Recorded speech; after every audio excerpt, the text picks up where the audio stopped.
Melihat keadaan mahasiswa hari ini nih ketua, yang sudah mulai, bukan lagi mulai ya, meninggalkan organisasi ini ketua. Saya mau tanya sama ketua gitu, masih relate kah organisasi dengan keadaan mahasiswa hari ini kira-kira ini ketua? Dari pandangan kacamatanya ketua ini. Iya, iya. Pertanyaan yang bagus, pertanyaan yang sering ditanyakan di publik, terkhusus pertanyaan-pertanyaan yang diajukan oleh mahasiswa. Masih relevankah organisasi kemahasiswaan hari ini terhadap mahasiswa? Sebenarnya kalau secara definisi organisasi itu akan relevan dan rilis kapan saja terhadap mahasiswa bahkan di luar mahasiswa. Tetapi yang menjadi pertanyaan itu ialah program kerjanya. Program kerjanya itu apakah masih relevan dengan keadaan sekarang gitu. Yang sejauh ini saya mengamati banyak program-program kerja yang saya melihat tidak relevan dengan kebutuhan mahasiswa. Sehingga banyak mahasiswa juga yang tidak berminat terhadap organisasi gitu, ketua kira-kira. Jadi yang lebih saya tekankan itu ialah program kerjanya. Gitu. Jadi lebih ke program kerja ya. Gitu ya. Jadi adakan program kerja itu dari kebutuhan tiap generasi. Betul. Gitu ya. Sehingga organisasi itu diminati oleh tiap. Betul sekali. Apalagi kalau saya ada juga yang bilang kayak gini ketua.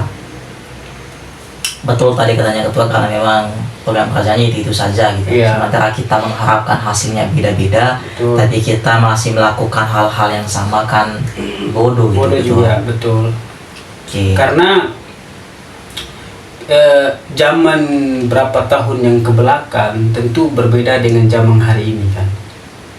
Zaman sekarang kan kita lihat ilmu mudah diakses dan teknologi yang sangat menguasai dan menghegemoni kita sebagai mahasiswa, dan mungkin zaman di depan itu akan berbeda juga dengan zaman yang hari ini. Makanya organisasi itu harus hadir, dia bisa membaca peluang ke depan, apa kebutuhan-kebutuhan ke depan, sehingga itu menjadi satu kebutuhan mahasiswa untuk ke depan. Ya. Oke, baik. Kalau kita kutipnya perkataan Sayyidina Ali itu kan, didiklah anakku sesuai zamanmu. Siap lah ya, ketua lanjut. Oke ketua, berarti mahasiswa ini wajib kan berorganisasi ketua? Harus wajib. Why? Kenapa harus wajib berorganisasi? Kenapa mahasiswa itu wajib berorganisasi? Dalam artian bahwa organisasi apapun itu, karena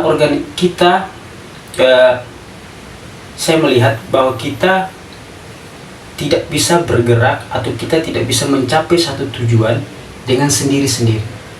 Bahkan berorganisasi itu kan dalam kacamata kita sebagai orang Islam itu dianjurkan. Contoh kalau di dalam Al-Qur'an kan ada ayat mengatakan ta'muruna bil ma'ruf wa tanhauna 'anil munkar. Mengajak kepada kebaikan dan mencegah pada keburukan. Dan kita mengajak kepada kebaikan itu secara kelompok itu beda dengan pengaruhnya, itu akan beda dengan secara individu gitu. Kita mencegah keburukan juga sama, secara kelompok itu akan beda dengan secara individu. Makanya ada sebuah istilah, ada sebuah kutipan, kebaikan yang tidak struktur akan dikalahkan oleh kejahatan yang struktur. Nah, gitu kira-kira gitu. Oke, baik ketua. Melihat keadaan mahasiswa ini nih ketua, yang sudah nggak ada gairah lagi untuk berorganisasi gitu. Kira-kira apa strategi dari ketua sendiri ini untuk bisa kembali membangkitkan hasrat kawan-kawan mahasiswa ini untuk kembali berorganisasi gitu? Ya, strategi ya. Tentu yang pertama harus kita melihat kebutuhan mahasiswa hari ini. Apa yang menjadi kebutuhan mahasiswa? Tentu kalau kita buat program yang kita lihat kayak dulu-dulu, buat program yang semacam hanya sekedar diskusi-diskusi biasa, itu sekarang hari ini orang tidak terlalu minat. Oke ketua. Makanya salah satu bagus dari inisiasi ketua hari ini mengundang saya di podcastnya ketua. Ya. Jadi hari ini kan juga di media sosial itu kan diisi dengan podcast gitu. Nah, jadi salah satu program yang kita ingin launching itu ya